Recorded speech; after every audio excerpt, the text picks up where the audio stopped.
Reka mbasuze mbaye n'ikaze mwe mwese mukunda kandi mukurikira ISIMU TV. Uyu ni umwanya w'amakuru mu Kinyarwanda ya none tariki 29 Mata 2025. Amakuru yacu akaba agiye kwibanda kuri izi ngingo z'ingenzi zikurikira.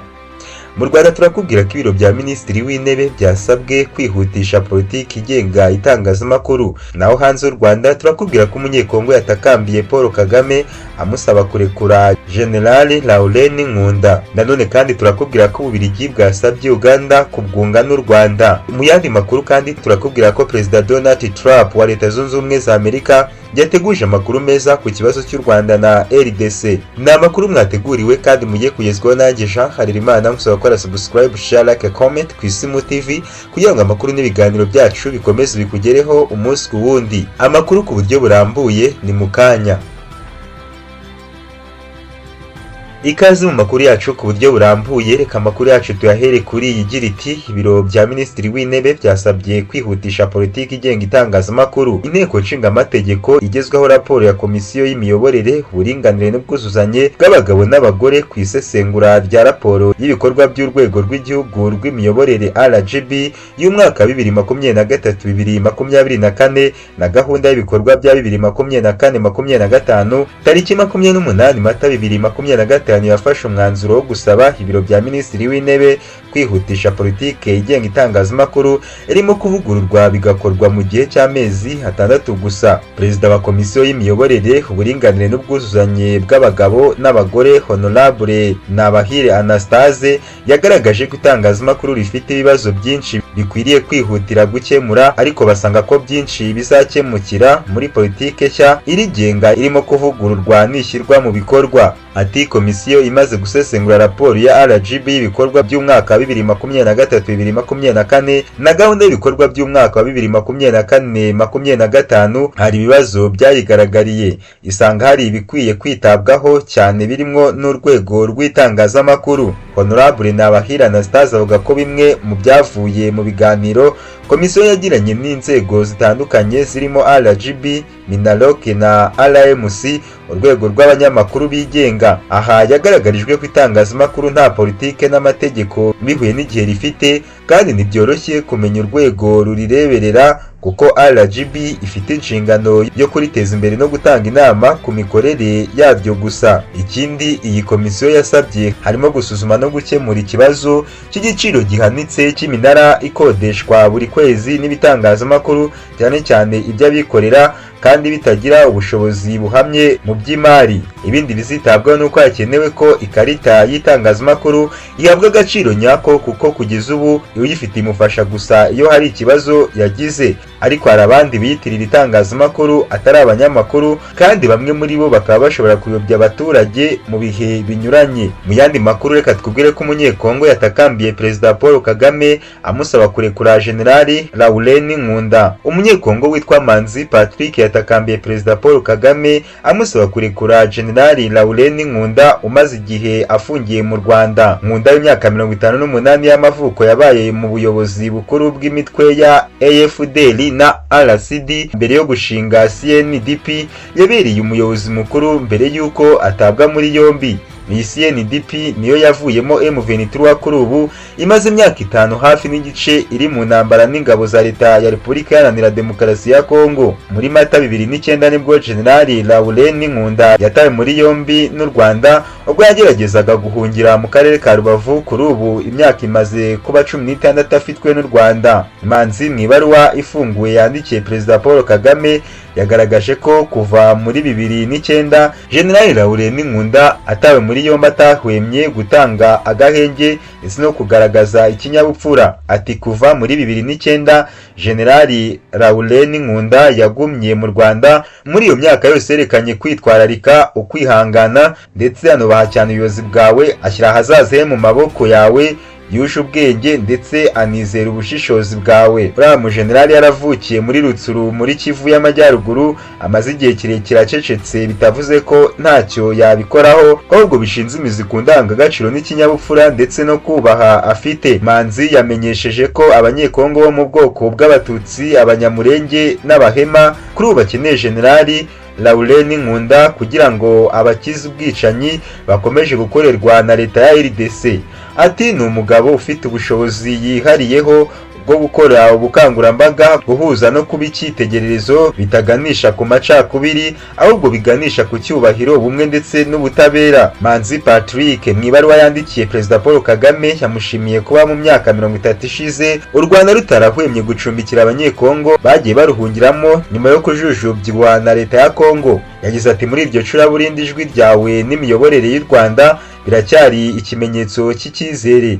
Iyo hataba ibyemezo byawe ngo mu myaka irenga 30 ishize ucumbikire ibihumbi by'impunzi z'abanyekongo, abenshi muri twe bakabaye batagifite ubuzima ahazaza ndetse n'inkuru waraturinze mu gihe nta wundi wo kubikora twari dufite. Manzi anashimiye Perezida Paul Kagame kuba yarahagaze hagati y'urupfu n'ubuzima akarokora u Rwanda jenoside yakorewe abatutsi ndetse umurage we ukaba waranarenze imbibi z'u Rwanda. Muri 2012 ubwo Perezida Paul Kagame yagiranaga ikiganiro ngaruka kwezi n'itangazamakuru yavuze ko u Rwanda rwafashe Laurent Nkunda kuko rwari ruzi ko bizafasha mu gukemura ikibazo cyari kirubangamiye, dore ko icyo gihe hari abanyarwanda bakoze jenoside bari bakiri muri Congo. Reka amakuru yacu tuyakomereze kuri yivuga ko Ububiligi bwasabye Uganda kubwunga n'u Rwanda. Minisitiri w'ububanyi n'amahanga w'Ububiligi wari i Kampala ku wa gatanu ushize ngo usibye ikibazo cy'umutekano mu karere mu byamugenzaga harimo no gusaba Perezida Museveni gufasha kugarura umwuka mwiza hagati y'Ububiligi n'u Rwanda. Ku wa gatanu mu ijambo yavugiye muri Uganda, Minisitiri w'ububanyi n'amahanga w'Ububiligi akaba na Minisitiri w'intebe wungirije Maxime Privote yavuze ko nubwo bagifata u Rwanda nk'ingenzi mu karere kandi ruri mu myanya myiza mu gukemura amakimbirane mu burasirazuba bwa Congo, budashobora kwirengagiza ko u Rwanda ruvogera ubusugire bwa Congo. Mu gihe ariko Ububiligi bushaka uruhare rwa Perezida Museveni mu kurangiza amakimbirane mu burasirazuba bwa Congo, iyi nama yari nagamije ku rundi ruhande gusaba Museveni kongera guhuza Ububiligi n'u Rwanda nk'uko inkuru dukesha The East African ibivuga. Mu magambo ye bwite, Minisitiri Privote yavuze ko Perezida Museveni ari umuhuza w'ingirakamaro mu biganiro bya diplomasi. Mu kiganiro n'itangazamakuru i Kampala, Privote wari mu ruzinduko muri Uganda no mu Burundi kuva kwa gatanu yashoreje Kinshasa kuri iki cyumweru, yavuze ko yahuye na Museveni bwa mbere ngo avome ku bunararibonye bwe ku karere, ibintu ngo Ububiligi busanga cyaba ingenzi mu gukemura amakimbirane mu burasirazuba bwa Congo no gusaba bufasha mu kongera gutsura umubano hagati y'Ububiligi n'u Rwanda. Uyu mugabo yagize ati ikibabaje kuri uru rwego ntibigishobotse kuri nge gusura u Rwanda kubera icyemezo cyarwo cyo gucana umubano natwe. Nasobanuriye Perezida Museveni ko hari amakuru menshi y'ibinyoma kuri iki kibazo. Gucana umubano wa diplomasi ntabwo ari igisubizo ku bitekerezo bitandukanye n'ibyawe. Aya ni amwe mu magambo Minisitiri w'ububanyi n'amahanga w'Ububiligi Maxime Privote yagarutseho. Minisitiri w'ububanyi n'amahanga w'Ububiligi yakomeje avuga ko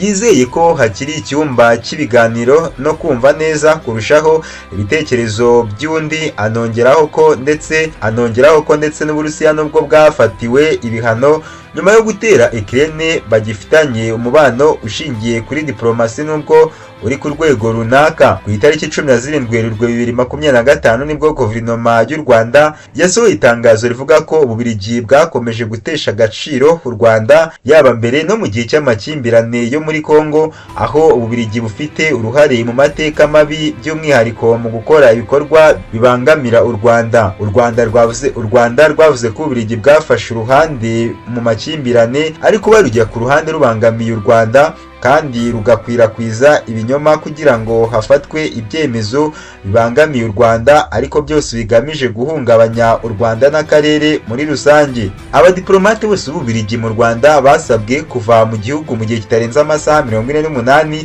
ruvuga ko ruzubahiriza amahame mpuzamahanga ya Vienne rurinda imitungo n'inyubako z'Ububiligi biri mu Rwanda. Reka amakuru yacu tuyasoreze kuri ngivuga ko Donald Trump yateguje amakuru meza ku Rwanda na RDC. Perezida Donald Trump wa Leta Zunze Ubumwe za Amerika yatangaje ko mu minsi iri imbere hari amakuru meza yerekeye u Rwanda na Repubulika Iharanira Demokarasi ya Congo azamenyekana ateguza amahoro y'ibihugu byombi. Perezida Donald Trump wa Leta Zunze Ubumwe za Amerika yatangaje ko mu minsi iri imbere hari amakuru meza yerekeye u Rwanda na Repubulika Iharanira Demokarasi ya Congo. Trump yabitangaje kuri uyu wa mbere tariki 28 Mata mu kiganiro n'itangazamakuru. Mu minsi ibiri ishize Trump yari yanditse ku rubuga nkoranyambaga rwe rwa Truth Social ko hari amakuru meza aturuka muri Afurika yerekeye intambara n'amakimbirane kuri uyu mugabane. Kuri wa mbere ubwo yasabwaga gusobanura ibyo yakomozagaho, yagaragaje ko u Rwanda na RDC biri mu barebwa n'aya makuru.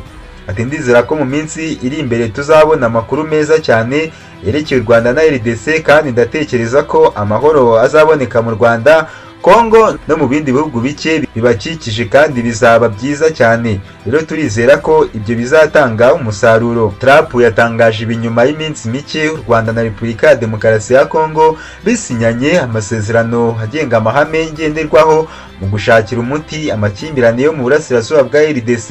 Ni amasezerano yashyiriweho umukono i Washington DC muri Leta Zunze Ubumwe za Amerika. U Rwanda na Congo bimaze imyaka ibarirwa muri 3 bidacana uwaka kubera intambara Leta ya RDC irwanamo n'umutwe wa M23.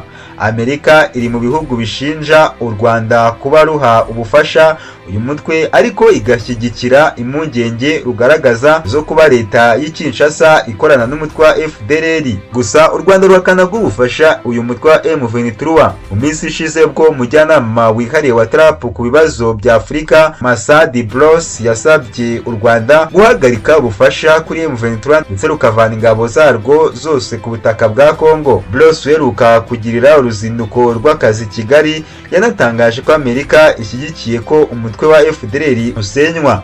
Mu masezerano u Rwanda ruheruka gusinyana na RDC bemeranyije ingingo zirimo ko buri gihugu kigomba kubaha ubusugire bw'ikindi ndetse no kureka gukorana n'imitwe yitwaje intwaro igambire guhungabanya umutekano wa buri ruhande. Ni amakuru mwateguriwe kandi mwagizwagaho nanjye Jean Harerimana. Musaba gukora subscribe, share, like, comment ku ISIMU TV kugira ngo amakuru n'ibiganiro byacu bikomeze bikugereho umunsi ku wundi.